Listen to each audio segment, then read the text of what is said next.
Le Vietnam nous a laissé un avis profondément tranché. Un pays à la fois fascinant, déroutant, parfois frustrant, voire énervant. Mais surtout une incroyable aventure. Alors on commence par le positif. Ce qui nous a touchés en premier, c'est l'authenticité du peuple, pas du pays. Les rencontres sont simples, sincères, souvent spontanées. On s'est senti accueillis, parfois même avec une confiance presque surprenante. On nous a souvent aidés sans rien attendre en retour, avec une gentillesse naturelle. Et puis il y a le coût de la vie. Voyager au Vietnam reste imbattable, surtout au regard du niveau de vie global des habitants, qui nous a semblé plus stable que dans beaucoup d'autres pays d'Asie du Sud-Est.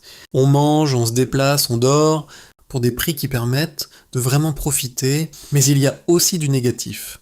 Très vite, on se rend compte que beaucoup de choses ne sont pas exactement comme elles sont présentées.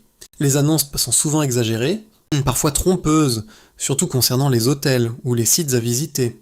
L'organisation peut aussi être chaotique. Rien n'est vraiment fluide. Tout demande beaucoup d'adaptation et d'attention.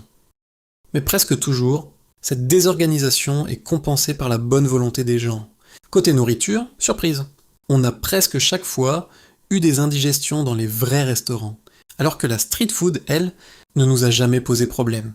Et puis, il y a ce qui saute aux yeux. Le plastique, omniprésent, surtout sur certaines côtes. Il y a du plastique partout et aucun endroit n'est épargné.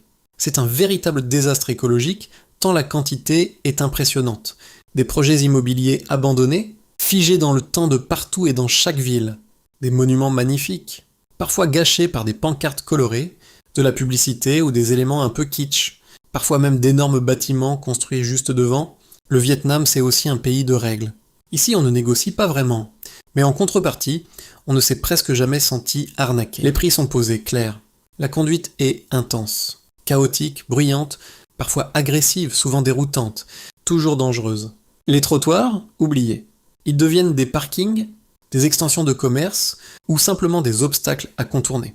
Se garer, on vous fait payer pour rien des emplacements imaginaires. Même chose pour certains sites naturels.